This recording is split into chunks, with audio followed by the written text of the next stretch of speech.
Does this happen to you too, that your children say something in a funny way, or let's say in a not grammatically correct way, and you want to correct them, but they get upset? Maybe they don't continue what they were saying, roll their eyes, huff and puff, and you can tell that your correcting them is not effective. When should we correct our children who speak multiple languages and when not? Our intention is to help them improve their language skills, and the older our children get, the less time we seem to have to help them, as they spend most of their time at school or with friends.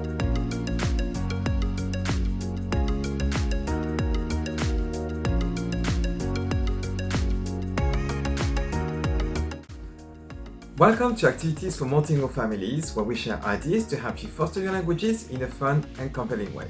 And today, we're going to share with you ways to correct our children without them turning around or taking negatively.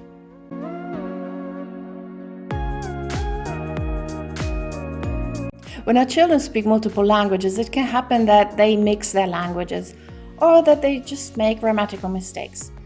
We can be very tempted to correct them every now and then. The emphasis here is on the right timing, on the right moment to model what they are supposed to say or how it would be grammatically correct, or to prompt them to autocorrect themselves. With very young children, we can expand what they are saying. For example, if they say something like "Sono buoni quei paninos con I pomodori," we can say "Sì, sono buoni quei panini," and maybe expand by adding "Anch'io preferisco I panini coi pomodori." We can also model the sentence in the correct way. So when they say "Seh dich heute Nachmittag," we can say "Ja, wir sehen uns heute Nachmittag," without expecting them to repeat. In English, we say "See you this afternoon." And in German, one would rather say "We see each other this afternoon." With older children, we can give them prompts to autocorrect themselves. So, for example, a short or what is called also minimal grasp strategy, that we made a habit, it's a sign for them to switch to the target language. What is important here is to make sure that children don't get upset or feel judged about how they use our language. We can also rephrase what they said in our language with a genuine intention to make sure we understand what they said. So, for example, "So, if I'm understanding you correctly, you mean that you are going to the cinema after meeting with Gina and Louise?" Our first priority should always be on communication and connection and on the bond with our children. This is why it's so important to choose the right moment for when to interrupt the conversation and when not.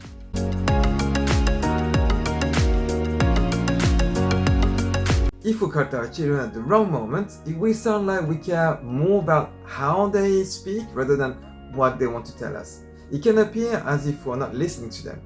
But especially when we're the only source of that language, we need to correct our children for them to improve. So in today's video, we're going to show you an activity you can play with your children to correct them without generating negative feelings.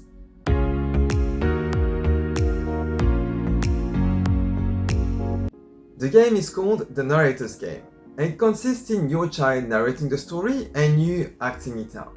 C'était ton soldat. C'était mon soldat, non! Après, monstre infusion.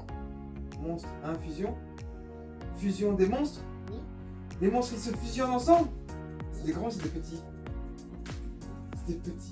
Ah, ils se fusionnent, ils grandissent! Ils grandissent! Ils grandissent! Non! Après, existe un robot. While playing the game, my son told the story in French, and he made a few mistakes, but I made sure not to stop and correct him directly. What I did though, is to act out what he was saying. I was clarifying sometimes what I was supposed to do, so all things that were natural and part of the game. And although he made mistakes, I did not interrupt his flow. The way I corrected him was by adding to the story. I was reusing the expressions he was saying wrongly, correctly. And when I was saying these expressions, he could hear the correct version. And when I could, and it sounded natural, in the context of the game, I tried to address him using these expressions he previously made mistakes with. Just to make sure he could hear the correct version again. And addressing him directly is a way I use to help him notice my corrections better. So why did he happily accept the corrections while playing this game? First, my correction did not interrupt him or deter him from what he was doing, so creating a story. And I went along with him by contributing to the story. Second, my sentences that included the corrections served the purpose in the game. I was adding details or asking for clarifications to play better. And thirdly, I did not point out his mistakes directly. He was free to notice the correct way of saying things.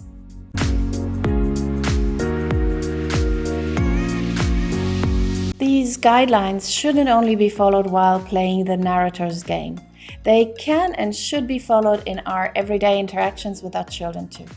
Let's see if you can follow these guidelines in real-life conversations. So, first situation. Your daughter shares an upsetting piece of news with you and says, Laura hat Nicks Nachricht gelesen und ist so ärgerlich. Sie hat ihn völlig missverstanden. Jetzt reden sie im Group-Chat darüber, aber Nick meinte es doch gar nicht so.